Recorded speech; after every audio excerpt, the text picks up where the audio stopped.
এরম ধারণা করে আর দৌড় পড়তে থাকে, দৌড় পড়তে থাকে, দৌড়ই পারে, পানি আর পায় না। ঠিক এই পৃথিবীটার আড়ালে আছে বাস্তব। আমরা পৃথিবীটারে যদি বাস্তব মনে করে বসি, এটা এরকমই হবে যেমন স্বপ্ন দেখলাম, বাস্তব মনে হয়, স্বপ্ন ভেঙে গেলে পরে দেখা যায় আমি অবাস্তবরে বাস্তব বলছিলাম। এটা স্বপ্ন। স্বপ্ন কেউ 1 ঘন্টা দেখে, কেউ 10 মিনিট দেখে, কেউ সারা রাত্রে স্বপ্ন দেখে, কেউ 2 দিন 3 দিন পর্যন্ত স্বপ্ন দেখতে থাকে। একই স্বপ্ন 2 দিন 3 দিন দেখতে থাকে। যখন ভেঙে যায়, কি যে এটা যে কোনো আসর নাই, এটা আমি বলছি না। স্বপ্ন স্বপ্ন, এটা অবাস্তব। যখন স্বপ্ন দেখি ওটারে বাস্তব মনে হয়, তো ওটার আড়ালে বাস্তব লুকিত থাকে। পৃথিবীটা ঠিক তাই।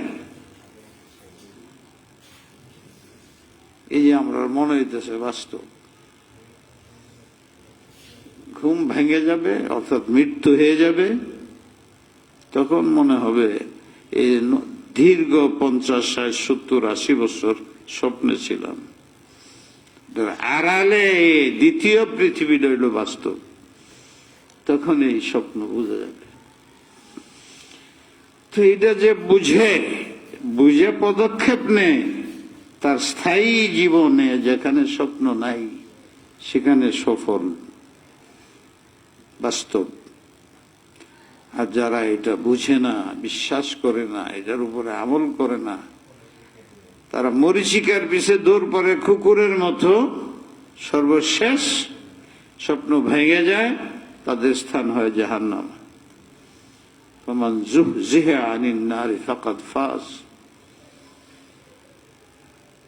আগুন মুক্তির সামান যদি তোমার কাছে না থাকে, আমল না থাকে, তাহলে তোমার সব অবাস্তব। বাস্তব জগতে তোমার জাহান্নাম ভুগতে হবে। আল্লাহ আমাদের বুঝবার তৌফিক দান করুন। এই পৃথিবীটা অবাস্তব। আপনি এখানে গেলেন, ওটা আপনার বাড়ি না, আপনি জানেন 3 দিন 4 দিন 5 দিন থাকবেন। আপনি এতটুকুই ব্যবস্থা করেন, 5 দিনের প্রয়োজন মিটান। বাড়ির সব টাকা সম্পদ পয়সা সব লেও হেনে 4 দিনের লেগে যান না। এই দুনিয়াতে আপনি বেশি কত বাঁচবেন? কতদিন? 100 বছর, খুব কম। 60, 70, 80-র মধ্যে জায়গা। আমি কতবার আপনাদের বুঝাইবার চেষ্টা করছি, আমার নিজেরে বুঝাইবার চেষ্টা করি। যদি মাইনা নেই 70, এভারেজ 70 নাই, 60, এভারেজ 60, 70ও মাইনা নেই, তাহলে আমার মনে হয় 30 বৎসরের উপরে, 25 বৎসরের উপরে আমার কার্য সময় হয় না। খুব গভীর ভাবে চিন্তা করেন। 15-20 বৎসর বাদ দেন, 15 বৎসর তো বাদ দিতেই হবে, বালেগি হন না আপনি।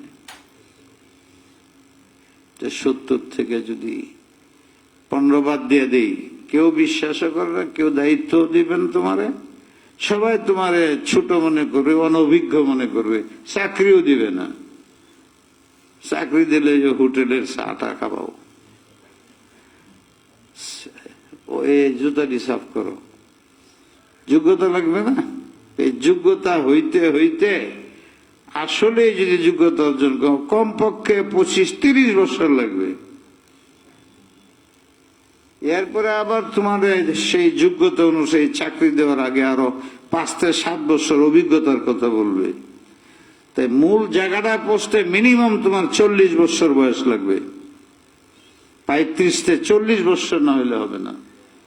কিন্তু তোমার জীবন তো 35-40 বছর কার্য দিবস নয়, কেমনে? এই যে বললাম 70 যদি তুমি মাইনা নেও তো 15 তো বাদ দিবা,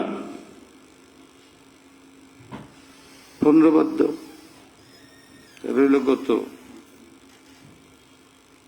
এরপরে রিটায়ার্ড হইবে না, চাকরির থেকে রিটায়ার্ড হবে না, সরকারের একটা বয়স রাখছে না, এটা কত? কত কত বাদ দিতে হয়? 70 থেকে 11 বাদ দেন, কত হইল?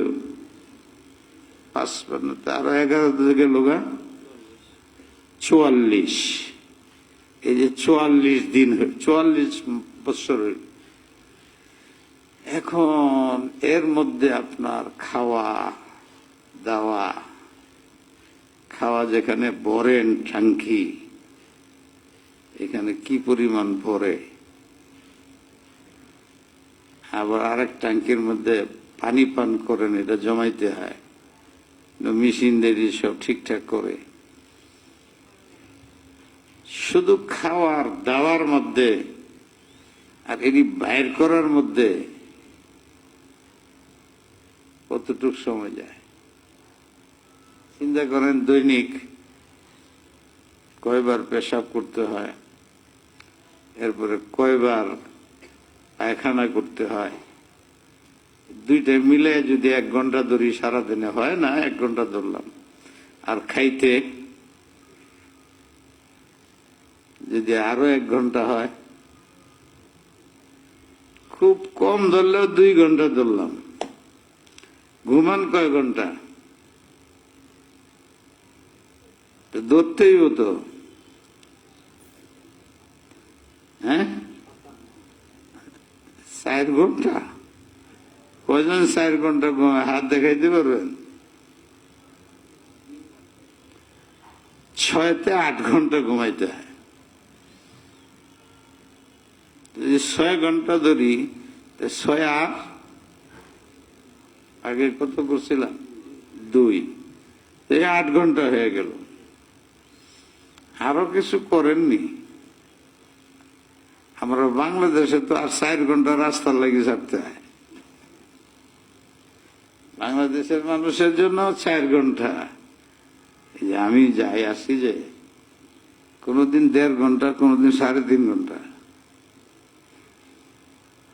না 2 ঘন্টাই ধরেন, 10 ঘন্টা। আরো সবকিছু আছে, সব মিলে কমপক্ষে 12 ঘন্টা বাদ দেন, সব মিলে, তাহলে থাকে আর 12 ঘন্টা আপনার কার্য সময়। কত বছর বাকি আছেন? 22 বছরের থেকে অর্ধেক বাদ দেন, 44 বাদ দেন, কত থাকে? 22 বছর জীবন। এটা আমি খুব সাহস করে হিসাবটা করে বাইর করলাম। আপনার বাস্তব জীবন, যেটা বাস্তব তো নাই দুনিয়াতে, আমার কার্য দিবস হল 22 বছর, 25 বছর, এর বেশি না। এইটাকে আমি মনে করতেছি অনির্দিষ্টকালের জীবন। আমার বিপদটা এখানে, আমি বুঝি না, বিশ্বাস করি না যে আমার আসলে জীবনের বয়সের সংখ্যা মোট হইল 22 বছর। এটা তো হলো যদি আমি 70 বছর জীবন আছে মাইনে নেই, কিন্তু অনেক মানুষ 40 বছরে মারা যায়, 60 বছরে মারা যায়, 50 বছরে মারা যায়, 35 বছরে মারা যায়, 25 বছরে মারা যায়, 15 বছরে মারা যায়। নিচেরটা বাদ দিলাম, ওদের কাজ নেই। 15 নিচে কাজ নাই, 15 থেকে স্টাডি হয় আইনত। তাহলে তো যার 40 বছরে যার মৃত্যু হয়ে গেল, তার তো কার্যকাল নাই মনে হয়। এই সময়টুকুকে আমি মরীচিকার পিছনে না সময় ব্যয় করে, স্বপ্ন ভাঙ্গার পরে যে আমার বাস্তব জীবন আসবে, এটা বিশ্বাস করি, মানি, কিভাবে আমার ওই বাস্তব জীবনে শান্তি নিরাপত্তা লাভ হয়, সেই পথে যদি চলি, তাহলে তো বুদ্ধিমানের কাজ বল কাইয়িসুমানদানা নাফসা, সেই তো বুদ্ধিমান। যা নগদ দেখা যায়, আমরা বলি নগদ নগদ, বাকির নাম ফাঁকি। একদম ভুল কথা। এটা দুনিয়ার মধ্যে চলে, নগদ নগদ মাল বাকি আনলে আর পরে যে মাল আনলে যায়, এটা দুনিয়া। অবাস্তব জগতে এটা অবাস্তব জিনিস।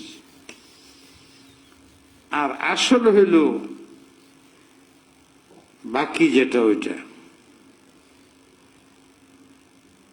সেটা আপনার উপরে জুলুম করা হোক বা যাই হোক, দুনিয়ার মানুষে যদি আপনারা ফাঁকি দেয়, ফাঁকি হয় না, এটাই বাকি। এটা আপনি হাসরের ময়দানে পাবেন। ব্যাংক ব্যালেন্স করে থুয়ে দেন না, 20 বছর 25 বছর 30 বছর ফিক্সড ডিপোজিট করে থুয়ে দিয়েছেন, কাজে লাগাইতে পারেন না। অনেক ডিপোজিট এরকম আছে টাকা তোলা যায় না, আর অনেক ডিপোজিট এমন আছে যে 10 বছর পরে 5 বছর বা মাসে মাসে কিছু তোলা। অনেক তরিকা আছে ডিপোজিটের। এই যে ডিপোজিট করে থইছেন, যে খেরে রাখছেন আপনি, মনে একটা ছোট্ট আশা হইলো একদিন আমার চাকরি চলে যাবে, তখন যাতে এখান থেকে উঠে আমি আমার জীবন রক্ষা করতে পারি। আরেকটা ধারণা আছে যেটা মানুষের স্বভাবগত, যে আমি তো আজ হোক কাল হোক দুনিয়াতে চলেই যাব, তো আমার ফ্যামিলি, সন্তান সন্ততি, মেয়েরা, আত্মীয় স্বজন, ওদের জন্য কি রেখে গেলাম। এই তাড়না, এই ভাষণা, এই উদ্গ্রীবতা আপনি ফিক্সড ডিপোজিট করে রেখে দিয়েছেন আপনার পরবর্তীদের জন্য। আপনার জানা আছে যে এটা আমার যুগে আমি ব্যবহার করতে পারবো না, তাই আপনার তো এটা দুনিয়াতে যে করতেছেন, তো আখিরাতের জন্য করেন না কেন? কিছু ফিক্সড ডিপোজিট করেন, যেটা আপনার ওই জীবনে, বৃদ্ধকালে, ওই জীবনে আপনার কাজে লাগে। ওই জীবনে আপনারা সন্তানরা উপকৃত হয়, পরিবার পরিজন উপকৃত হয়। আমার জীবন 50 বছরের কর্মফিল্ডে আমি দেখছি সন্তান মা বাপের জন্য কি করে আর কি করে না। যেটা সবচেয়ে বেশি বর্তমান যুগে সন্তানরা কামনা করে কি জানে, ইল্লা মাশাআল্লাহ আব্বা মারা গেলেই বাঁচি, আব্বা আম্মা না থাকলেই বাঁচি, টাকা চাই 10,000 দেয় 1,000, আমার দরকার 1 লাখ, হ্যাঁ দেয় আমার 20,000। আর ফিক্সড ডিপোজিটে ইন্স্যুরেন্সে রয়ে গেছে 10,000 কোটি টাকা। এটা এই বুড়া না মরা পর্যন্ত আমি হাত দিতে পারবো না। আমরা তো গরিব মানুষ, এনে পয়সা কেডাইব, এনে কেউ ধনী মানুষ আয় নাকি? আপনি আসছেন, আমি আসছি, এই ধরনের মানুষ আছি, পেটে ভাতের জীবন চলে, এইরকম মানুষ আমরা। কিন্তু মনে এটা আশা আছে, যদি সমাজের মধ্যে 100 কোটি টাকার মালিক হইতাম, এইটা আমার মনে চায়। ওরা তো শুনে না। ওদের মধ্যে একটা বড় শ্রেণী, তাদের সন্তানরা হত্যা করতেছে, বাড়িতে যায় না, ভয়ে বলতেও পারে না মানুষের কাছে, বিবি চলে যায়, কথা মানে না। আমি আমার কম বয়সে না, কম বড় লোকের সাথে আমি চলি না। আমি চলি মানে আমার সাথে চলে, আমি কেউ বড় লোকের সাথে চলি না। অনেক বড় লোক দেশের 10,000 20,000 টাকা 1,000 কোটি টাকার মালিকরা আমার সাথে চলে কথা বলে শুনি, খালি এইটা একজন আমি শান্তি পাইনি। আমার পিছে দাঁড়ায় 10 বছর ধরে 20 বছর ধরে একেবারে সফে বলে দাঁড়ায় নামাজ পড়ে জুমার দিন। এরকম কত মানুষ, তারা আমার কাছে কি বলে,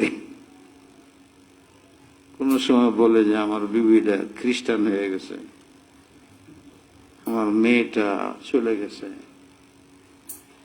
কলঙ্ক হইতেছে, এই ছেলেটা আমাকে মারে টাকার জন্য। এরপরে অনেক খবর পাওয়া যায় যে শুট করে দিছে বাপের। মা আর ছেলে একদিকে চেয়েছে, বাবার একদিকে। 100-র মধ্যে 95 জনের ঘটনা এটা। কিছু করার নেই, এতে কোনো শান্তি নেই। আপনি যে শান্তিতে না বসে নামাজ পড়তেছেন ওইটাও তাদের নাই। তারা যদি বেশি ভালো পাক্কা নামাজি হয় তো খুতবার আগে দেয়, এই বয়ান শোনার জন্য আসে না। খুতবার জন্য আইসা আবার গরিব দিকে চাকায় থাকে, 5 মিনিট লেট হয়ে যেতেছে কে, আবার ধমক দেয়। আইসে এসে 5 মিনিট আগে আইসা দাঁড়ানি অবস্থায় নামাজ পড়িয়া সালাম দেওয়ার 1 সালাম দিলে হ্যাঁ বাইরে যাবো গা। এটা হলো সবচেয়ে পাক্কা ভালো মুসাল্লি। আপনার মতন 1 ঘন্টা আগে মসজিদে বসে রয়েছেন, আবার নামাজের পরেও আমারে ছাড়বেন না, এন আমার চালাকি চতুরি করে হইলো 10-15 মিনিট বসতে হইব। আর আগামী সপ্তাহ তো মুসল্লিরা যে কি কষ্ট পাবে, কিন্তু কোনো রাস্তা তো নাই। আজকে তো আবার নামাজ পড়ানোর কথাই না। হ্যাঁ, আমি দায়সা প্রথম যখন দেখছি, দেখে এগুলাম যে দেখ মসজিদের অবস্থা। 12টা বাজে, 12:15 বাজলো। 12:15 সময় তো মসজিদের ঢুকার জায়গা থাকে না। আমি যেদিন আসি, আজকে তো মুসল্লিরা জানে না যে হুজুর আসবে। এটা আমার কামালের জন্য না, আমার মোহাব্বতের জন্য। আমি 40 বছর 50 বছর এখানে, এই সব তৈরি হয়েছে আমার চোখের সামনে। এরা অন্যরে দেখে নাই, আমারে দেখছে। ছোট থেকে আমারে দেখতেছে, আমার সাথে মোহাব্বত। আমার সে বড় ফেরেশতা আসলো আর মন বসে না। হুজুর আইসে মন বসে গেছে। হুজুর কি বলবে না বলবে এটা পরে, হুজুর আসছে এমন।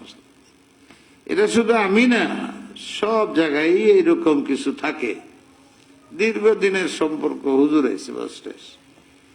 কিন্তু আগামী শুক্রবারে তো আমি থাকবো না, আইসা এরা পেরেশানি, হুজুর কই হুজুর কই। আমি শুনি, কিন্তু আমি তো ভাও করতে পারি না। আজকে না হইলেও 1000 মুসল্লি গুলশান গেছে, বা যায় নাই, এই ময়মনসিংহ গেছে। কারণ এই জুমার নামাজটা আমি ময়মনসিংহ পড়াই, তো ময়মনসিংহ যখন পড়াই তো ওখানে দেখি যাত্রাবাড়ির কিছু লোক আছে। আশ্চর্য লাগে। আর আমার নিয়ম হইলো যে আমি বলি না আগে যে আগামী জুমার কথা, আর জানিও না আমি। আজকে এখানে না, আজকে ব্রাহ্মণবাড়িয়ায় জমা পড়ানোর কথা।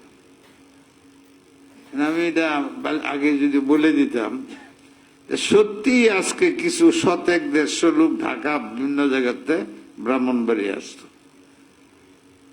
কিন্তু ব্রাহ্মণবাড়িয়া রাজনৈতিক, ওখানে কেবল নির্বাচন চলছে, সব সভা সমিতি বন্ধ। আমি জুমাতে যাবো যে আমারও জানেছে 1 লক্ষ লোক মিনিমাম সরকার। আমি বললাম যে আমি তো ঝামেলা পছন্দ করি, যাবই না। আর ওইটা সাংঘাতিক জায়গা, বাংলাদেশের মধ্যে প্রসিদ্ধ এলো কোন জায়গা, সাংঘাতিক জায়গা এটা। একদিক দিয়ে খুব ভালো, ওই ব্রাহ্মণবাড়িয়ার মানুষ ছোট বড় স্কুল কলেজ সব আলেমরা যা বলে তাই করে। ওখানে গায়রে আলেমরা দাঁত দাবাই দেওয়া, এত ইত্তেহাদ তাদের, সাংঘাতিক মজবুত ওখানে আলেম পাবলিকরার সাথে, পাবলিকরা আলেমদের সাথে, কেউ পারে না। এখন এখানে যারা আলেম থাকে তাদেরও দায়িত্ব আছে, যেহেতু পাবলিক তাদেরকে অন্ধ বিশ্বাস করে, তো তাদেরকে নিগরানি করা, তাদের কাজে লাগানোর তর্সটা কি হবে?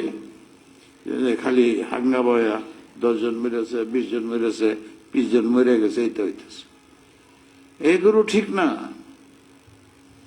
মানুষের জানের নিরাপত্তা হোক, সেই পথে চলতে হবে।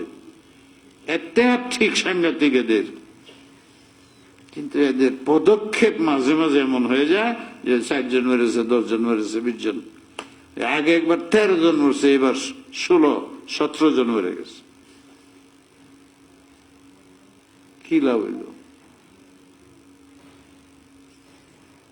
ইত্তেহাদ থাকা চাই, কোরআনে আসছে মিল থাকা চাই। এই মিল যেন আমার সাথে গরমিলের কারণ না হয়, এটা মনে রাখতে হবে। এই মিল যেন ফাসাদ, ঐক্য শক্তি যেন দেশ জাতি আদর্শের বিরুদ্ধে আইন নিজের হাতে না নেওয়া হয়, এটাও মনে রাখতে হবে। তাইলে সফল, নাইলে না। বার হলে যাই নেই। আগামী সপ্তাহ আমার তো এইখানে নামাজ পড়ানোর কথা, যেহেতু এই সপ্তাহ দিয়ে দিয়েছিলাম ব্রাহ্মণবাড়িয়া।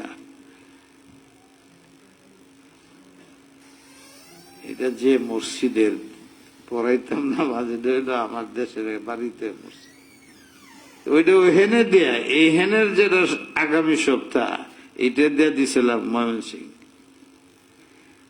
বিশাল সভা, 5-7 লক্ষ লোক হয়। কারণ আমি বিপদে পড়ছি, আগামী জুমায় চলে যাবো ওখানে। ভাবলাম যে নাই মামা আছে, কানা মামা বলা, একটু আপনারা দেখে যাই। হ্যাঁ, এই জন্য এসে বসলাম। আজকে তো এখানে আসার কথা না, কিন্তু কালকে আগামী সপ্তাহে যারা আসবে এসে দেখবে হুজুর নাই, আর আমি দেখবো আমার লোকটি নাই। মাঝে মধ্যে এরকম বিপদ আসে, কিন্তু এটার মধ্যেও ফায়দা আছে। হেরাও বুঝবো হুজুর না থাকলে মনটা কেমন থাকে, আমিও বুঝবো যে ব্যাক মানুষের সামনে দাঁড়ায় রয়েছে, কিন্তু আমার আসল লোকটি নাই। আমি মেরে গেলে আমার জন্য কান্দা কান্দি করবে, দোয়া করবে কারা? অনেকেই করবে, কিন্তু আসলে করবে যাত্রাবাড়ি ওরা। এরা তো ফিট হয়ে যাবে, আমি জানি না কত কিছু। 40-50 বৎসরের হুজুর, ওরা চিৎকার করবে, ওরা দোয়া করবে, ওরা পাগল হয়ে যাবে। অন্যরাও করবে, কিন্তু এটা তো অস্থায়ী করবেই। মুসলমান মাত্রই যখন শোনা যায় তার ওফাত হয়ে গেছে, তো আল্লাহ বলছেন সবাই বলো ইন্না লিল্লাহি ওয়া ইন্না ইলাইহি রাজিউন। এটা আদেশ দিচ্ছে। কি অর্থ এটা? আমরাও আল্লাহ, তুমি যেরকম আল্লাহর কাছে, আল্লাহর কাছে তোমার পরে আমরাও আসতেছি। আকীদা ঠিক করায়, এই শব্দটা আকীদা ঠিক করায়। সে যে মারা গেছে শিক্ষা গ্রহণ করো, কই গেল? যার কাছে গেছে, কই যেখানতে আসছিল সেখানে গেছে, তোমাদেরও যাইতে হবে। তারে তোমরা বিদায় দিচ্ছ, যাও, আমরা তোমাদের পিছনে আসতেছি। এইটা বুঝ যেন তোমার মধ্যে আসে। আজকে তারে কাঁধে করে নিয়ে যাইতেছ, আরেকদিন তোমারে কাঁধে করে নিয়ে যাবে। এই শিক্ষার জন্য বলা হয়েছে ইন্না লিল্লাহি ওয়া ইন্না ইলাইহি রাজিউন। কবরে যা কি বলতে হয় জিয়ারতে? আসসালামু আলাইকুম ইয়া আহলাল কুবুর, হে কবরবাসী তোমাদের প্রতি সালাম। নাহনুল আখিরুনা ওয়া আনতুমুস সাবিকুন, তোমরা আমাদের আগে চলে গেলে আমরা তোমাদের পিছন দিয়ে আসতেছি। কবরের পাশে দাঁড়ায়া তোমরা আমাদের আগে আসছো, আসল বাড়িতে পৌঁছে গেলে আমরাও আসতেছি। ইয়াগফিরুল্লাহু লানা ওয়া লাকুম, মৃত্যুর আগে যেন আল্লাহ আমাদের ক্ষমা করে দেয়, তোমাদেরকেও যেন আল্লাহ ক্ষমা করে দেয়। ইয়াগফিরুল্লাহু লানা ওয়া লাকুম নাহনুল আখিরুনা ওয়া আনতুমুস সাবিকুন, আমরা পরে আসতেছি, তোমরা আগে চলে গেলা। আল্লাহ তোমাদেরও মাফ করে দেখ, আমাদেরও মাফ করে দেখ। কি সুন্দর তালিম, ওখান থেকেও শিক্ষা। তুমি দেশে থাকতে পারবে না, এটা স্বপ্ন, দেশে আছো, তোমার আসল জায়গায় ওরা চলে গেল, তোমারও চলে যেতে হবে।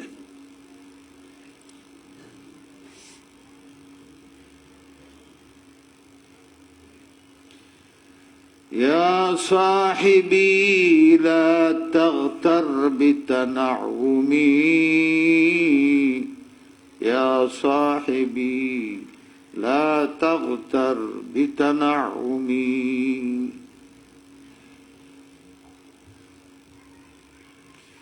إن المال ينفد والنعيم يزول।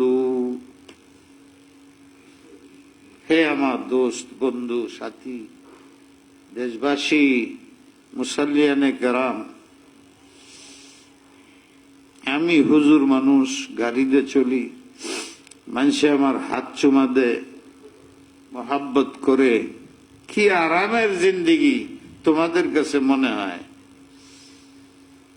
টাকা পয়সার অভাব নাই হুজুরের, কত মানুষ হুজুরে টাকা দেয়, কত মানুষ এরকম ধারণা করে হুজুররা তো গরিব ফকির মিসকিন, হুজুরে এইভাবে এত আরামে চলে। কত মানুষ হুজুরকে মহব্বত করে, আর কত মানুষে জানি হুজুরে টাকা পয়সা দেয়। আপনারা যেন বৈশা রয়েছেন, হাত তুলে দেখান কয়জনে কত দিচ্ছেন 50 বছরে। কই হাত উঠান না, আমি হুজুর আপনারে 1 লাখ টাকা দিছি, 50,000, 25,000, 10,000, 20,000, 500। কিন্তু ধারণা হইল যে হুজুর রে যে ভাই চলে হুজুর রাজকীয় ভাবে, বাবা রে বাবা, এতিম মানুষ, গরিব, পয়সা কই পায়? যেমনে পাইতো, নাইলে চলি কেমনে? আমি মরতে সময় বলতেছি, আমার মতো একজনে মরতেছে আর বলতেছে, ইয়া সাহেবি, আমার খুব প্রাণপ্রিয় বন্ধু, তোমার একটা কথা বলি, অন্যরা বিশ্বাস নাও করতে পারে, লা তাগতার বিতানাউমি, বাস্তবিক যদি আমি বড় লোক হয়ে থাকি, বাস্তবিক যদি আমার জীবনটা খুবই বিলাসিতার হয়ে থাকে, অর্থের কুমির হয়ে থাকি, খুব সম্মানী হয়ে থাকি, আজকে আমার অবস্থা দেখো, সব শেষ। লা তাগতার, বড় লোকের অর্থ সম্পদ, রাষ্ট্রীয় ক্ষমতার অধিকারী, মুহতামিম হওয়া, শেখুল হাদিস হওয়া, আল্লামা ইফতা হওয়া, ওসি ডিসি হওয়া, এইগুলোর কারণে ধোঁকা খায়ও না।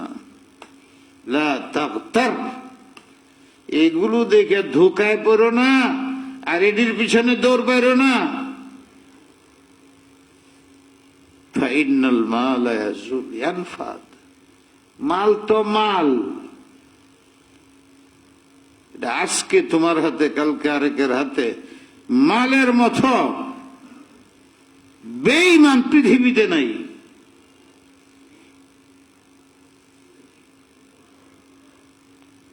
কত আদর করে বুকের পকেটের মধ্যে রাইখা, এইখানে সেখানে গুপ্ত স্থানে রাইখা, আবার টান দিয়ে চেন দিয়ে বুড়ে থুয়া এইভাবে দূরে রাখি, কত আদর করি, পকেটে রেখে আদর করি, বুকের মধ্যে রাখি, পকেটে রাখি, তার পিছনে কত মেহনত করি, বাক্সর ভিতরে রাখি আর তালা মেরে থই। আজকাল কি ধরনের স্টিলের আলমারি, আবার এইটা পয়সা রাখা, এইটা দেয়া, ভিতরে আরেকটা, হেডের ভিতরে আরেকটা, হেনে টাকা স্বর্ণটা থই, আরো দুইজন খাড়া করে থই যাতে এটা কেউ না নেয়। এত মেহনত করি, আরে একদিন একটু বাজার থেকে কিছু জিনিস কেনার জন্য পকেটে লইয়া হাতটা দৌড়ে দৌড়ে যাই, কইতে আবার সুরে নেগা এনে তো এইবার রাখি।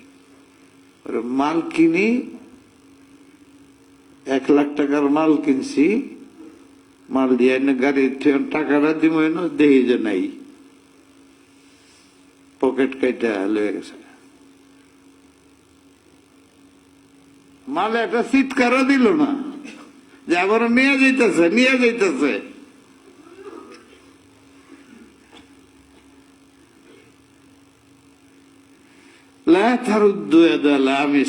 অনেক মহিলা আছে যে আজকের রাত্রে দেখা যাবে, এরকম মাঝে মাঝে রাত্রি আসে, হাত বাড়াইলে না করে না, বুঝো নাই কিছু? যুবকরা তো আগে বুঝে যাওয়ার কথা।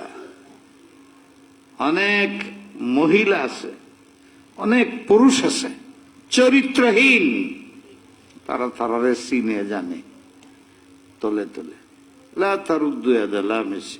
কেউ যদি হাত বাড়ায় তারা নিরাশ করে না। আছেন এরকম? কেউ জানেন না মনে হয়, অনেক আছে। এই পয়সা এরকম,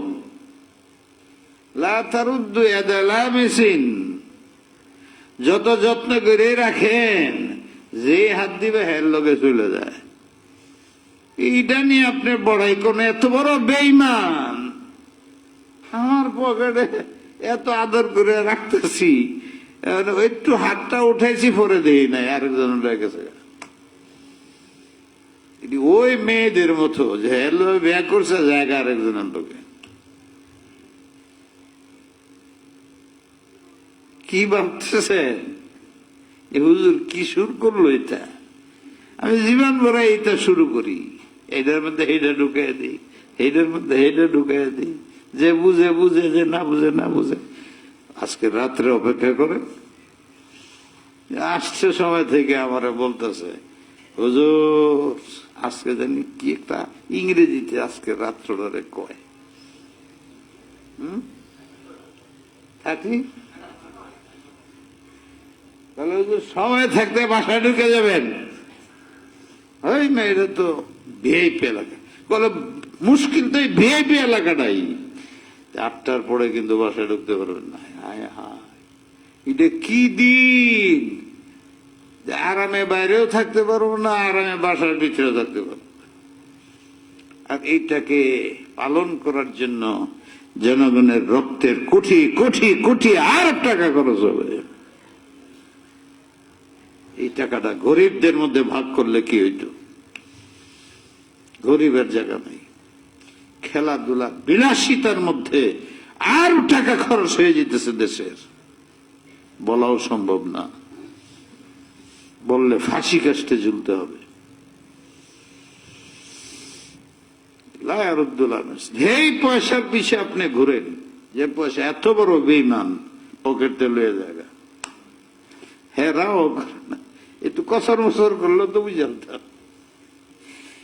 কি অপমান! মাল গাড়ি দুটে গেছে 1 লাখ টাকার নগদ, আর বাধ্য দেখি নাই। এটা দোকানদার, হে যে আমার গাইলেনি শুরু করছে, মাল নাই, মাল গাড়ি উঠাইছি, এটার পয়সা নামাও, এটার পয়সা, আর গালি কারে কয়, এমন গালি দে পেটে বাচ্চা থাকলে ভরে যায়। ঠিক না বে ঠিক? এই পয়সার পিছনে আপনি ঘুরতেছেন, এই কয়েকটা বছর যদি আপনি নিজেরে বাঁচায় রাখতে পারেন, তো পর্দার আড়ালে যে বাস্তব, এই সম্পদ চুল পরিমাণ আপনার সাথে যাবে না। আমি দেখছি গ্রামের মধ্যে, এখন তো আর দেখি না বেশি, বাইটটা কয় যে লাগায় রাখে না কোমরের মধ্যে কাপড় আটকাইবার জন্য, এমনি রাখে, তাবিজ তুবিজ রাখে, এইটা পর্যন্ত খুলে রেখে দেয়। আপনার পুরানা জামা থাকলে শোকে বানাইছিল, এইটাও রেখে দেয়। পুরা শরীরের একদম যা কামাই করছিলেন এর একটা চেহারানোর অংশ যদি শরীরে থেকে এটা সরাই দেয়। ওই টাকাতে যে দাঁত লাগাইছিলেন, এই দাঁতটাও খুলে ফেলাই দিতে হয়। যে দাঁত আল্লাহ দিছেন ওইটা সারা হইলে ওই দাঁতও খুলে ফেলাই দিতে হয়। এমন খালি করা হয় আপনাকে, কিছুই নিয়ে যেতে পারবেন না। যখন চক্ষু বন্ধ হয়ে যায় তখন তার বুঝে আসে, তখন সে তার বন্ধুরা বলতেছে, লা তাফতার, আমার বিলাসিতা, আমার গাড়ি বাড়ি দেখছো, কিন্তু আমি আজকে যে অবস্থায় আছি তোমরা কাঁধে করে নিয়ে যাইতেছ, কিছুই নাই, বিবিও নাই, যে বিবির জন্য এই করছিলাম সেও নাই, সন্তানরাও নাই, চুল পরিমাণ কাজে লাগতেছে না আমার অর্থ সম্পদ, মাল নাই, পাইতেছি না।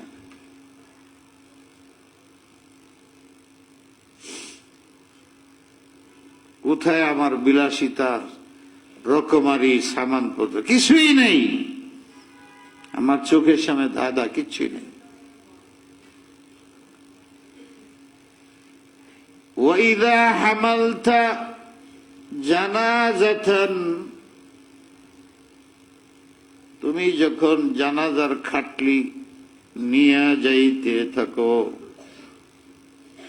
ওয়াইদা হামালতা ইলাল কবরি জানাজাতান, এই যে আমারে তোমরা খাটলির মধ্যে করে জানাজা দাফন করতে নিয়ে যাইতেছ, হে বন্ধু, তোমাকে সবচেয়ে বেশি মহব্বত করি।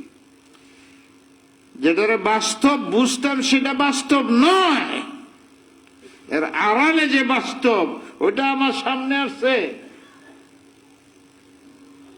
তোমার ধারণা ভাঙার জন্য বলে যাই, যেটাকে বাস্তব মনে করছে এটা বাস্তব নয়। এই বাস্তব কি এটা আমার কাছে এখন যায় বুঝতেছি। তুমি ইদা হামালতা ইলাল কবরি জানাজাতান, আমাকে তুমি কাঁধে করে কবরের দিকে নিয়ে যাচ্ছ, বাস্তব হইল ওয়া ইন্নাকা বাদা যালিকা মাহমুলু, এমনও হইতে পারে তুমি কবরস্থানতে যখন ফিরে আসবে তখন এই খাটলি দিয়ে আমার নিয়ে আসছো, এটা কবরে দাফন করে ওই খাটলি দিয়ে তোমারে খাটলি করে বাড়িতে নিয়ে যাবে কাফন করার জন্য, আবার এটা দিয়ে তোমাকে দাফন করার জন্য আধ ঘন্টা 1 ঘন্টা পরে নিয়ে আসবে। এটা হলো বাস্তব।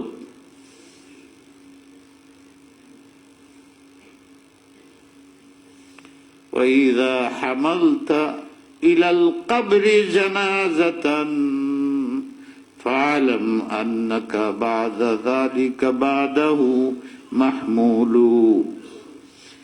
يَا صَاحِبِي لَا تَغْتَرْ بِتَنَعُّمِي فَإِنَّ الْمَالَ يَنْفَدُ وَالنَّعِيمُ تَزُولُ وَإِذَا حَمَلْتَ جنا إلى القبر جنازة فاعلم أنك بعدها محمول।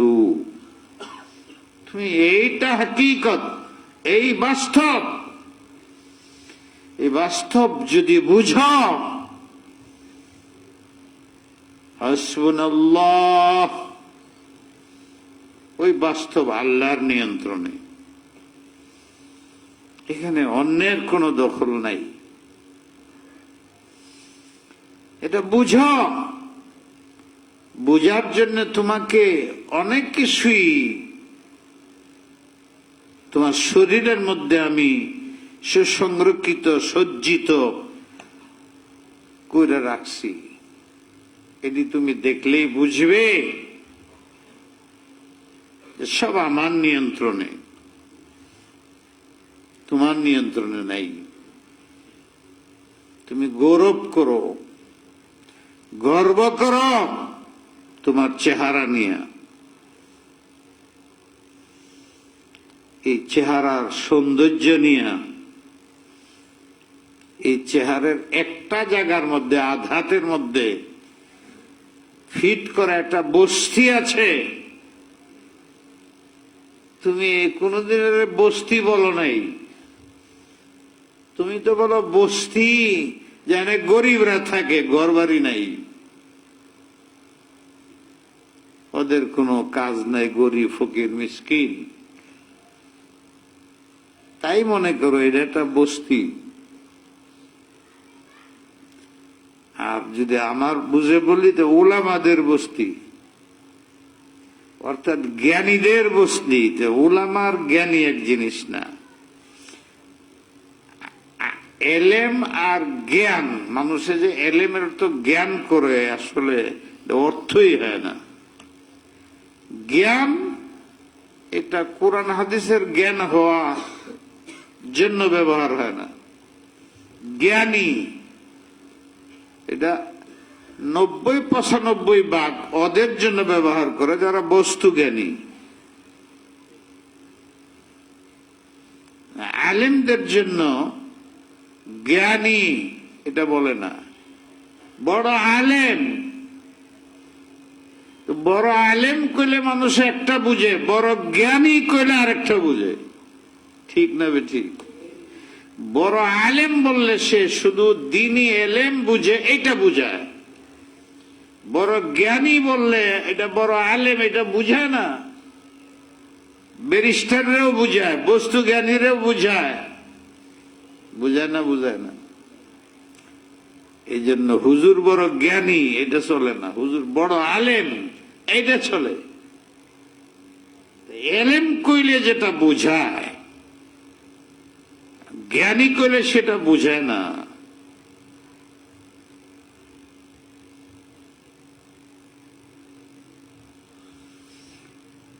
তো এটা জ্ঞানীদের বস্তি। জ্ঞানী কারে করে বলে? যারা বাস্তব বুঝে, অবাস্তবকে বাস্তব না বুঝে। এরা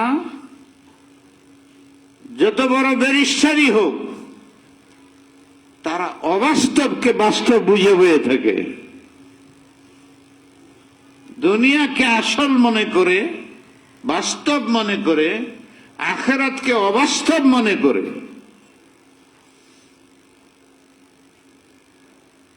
তাহলে এরা জ্ঞানী, কিন্তু আলেম না। আলেমরা আখিরাতকে বাস্তব মনে করে, দুনিয়াকে মরীচিকা এবং স্বপ্ন মনে করে। এখন আমার যে এইখানে আছে চোখ, নাক, মুখ, কান, এদিকে আলেম বলবো না জ্ঞানী বলবো? এদের তো ভুল নাই, এই জন্য আমি এটা বললাম আলেমদের বস্তি। লাল না সাদা এটা কে বলতে পারে এখানের? বলেন দেখি, চোখে লাল না সাদাটা বলে দে। এই বলাটা 100 বছর পরেও আপনারা যদি জিগায়, 100 বছর তো বাঁচবেন না, 50 বছর পরে যদি জিগায় যে ওইখানে যে গেছিলা এটা কি দেখছিলা, লাল না সাদা? কলে লাল। এটা তুমি কেমনে বলতেছো? চোখে তো বলছে একবার দেখছিল। ওখানে আবার খাজানা আছে, ব্রেন, এটার মধ্যে তুমি স্টক করে রাখছো।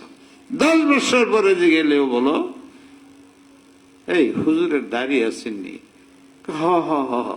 কেমনে জানো? বললেন 10 বছর আগে হুজুরের পাশে ওয়াজ শুনছিলাম, যে তখন দেখছি ওনার দাড়ি আছে সাদা। এই যে তুমি 10 বছর পরে বলতেছ, এই বুঝটা এতদিন কোথায় রাখছিলা? এটা সাথে ভিতরে লাগাই কম্পিউটার। এটার নাম হইল কম্পিউটার। কম্পিউটার যেমন থাকে, তুমি যে দেখছো চোখ দিয়ে লাল, এটা কম্পিউটার হয়ে রয়ে গেছে ব্রেইনের মধ্যে। এই কাজটা সে যে করে অ্যাকুরেট, একদম ঠিক লাল লাল। হ্যাঁ, লালের কোনোদিন হলুদ কইব না। হ্যাঁ, যদি চোখের উপরে তুমি হলুদ একটা চশমা লাগাই দেও, তাই না না না আমি দেখলাম হলুদ, এই গেঞ্জামা লাগাই দিবি। ওই চশমার কারণে হয়েছে। নাকেরে জিগাও খাইছিল যেটা কিরম করে, ভাই আমি খাই নাই তো। গন্ধ, এ যে গন্ধ বলছে পারফেক্ট,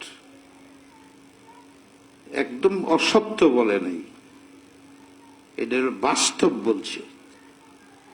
আর যারা জ্ঞানী এরা বাস্তব বুঝে না, তাই সে জ্ঞানী না, আলেম।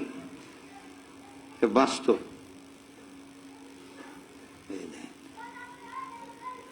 এই আওয়াজটা খুব কড়া ছিল নাকি মিষ্টি মিষ্টি? কলে মিষ্টি মিষ্টি।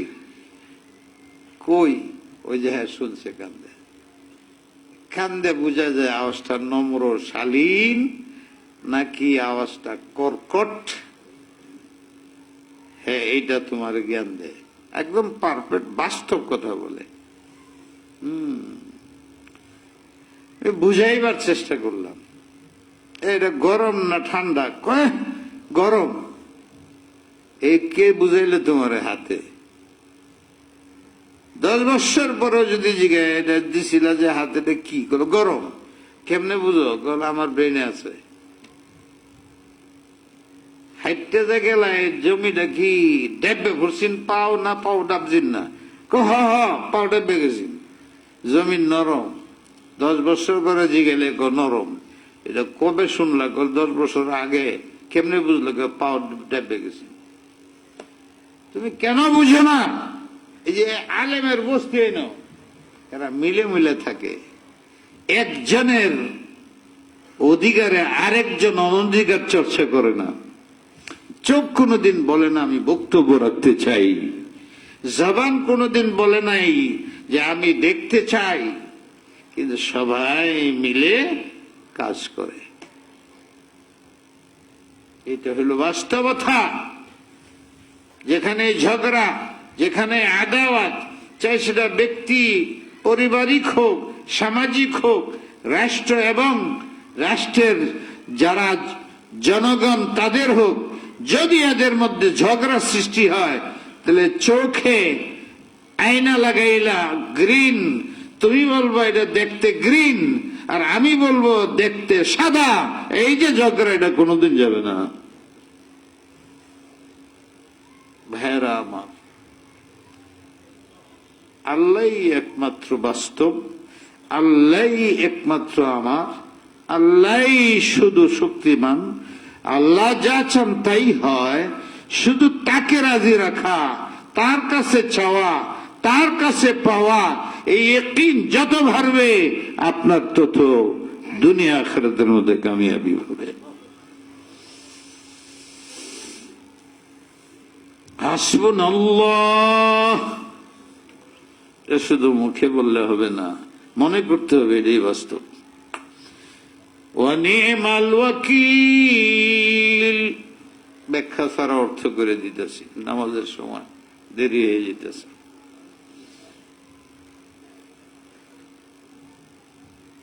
অনেক জায়গায় আইন আছে এবং এটাই আসল আইন। ইল্লা যদি সরকার অনুমতি দেয়, মোকদ্দমা হইলে এখানে আমি যত জ্ঞানী হোক, আমার ব্যাপারে ওকালতি করতে পারি না। আরেকজন উকিল কারা করতে, না, এটা একটা ভিন্ন আইন আছে। যদি আমি উকিল হয়ে থাকি তাহলে পারমিশন নিতে হবে যে আমি নিজে উকিল, আমার মামলাটা নিজেই লড়বো, তো এটা পারমিশন নিতে হবে। তা না হইলে মামলার মধ্যে আপনি যতই হন উকিল রাখতে হবে, নাহলে আপনার মামলা ডিসমিস হয়ে যাবে। আল্লাহ বলেন হাসবুনাল্লাহ, সব ক্ষেত্রে সবকিছুর জন্য, ভালো মন্দর সর্বক্ষেত্রে আমি তোমার জন্য যথেষ্ট, আমি তোমার ওকালতি করবো, আমি তোমার উকিল। এই আমার বাংলা শব্দটা কোরআনের মধ্যে আইছে। আমরা যে উকিল উকিল করি এটা কোরআনে আছে। সব জায়গায় আমি তোমাদের উকিল তুল্য, আমাকে উকিল মনে করো। আসামি তার মামলার সব নথিপত্র তার কাছে দিয়ে দেয়, সেই উকিল তারে মামলা লড়াই করে। ঠিক আমি আল্লাহ তোমার উকিল।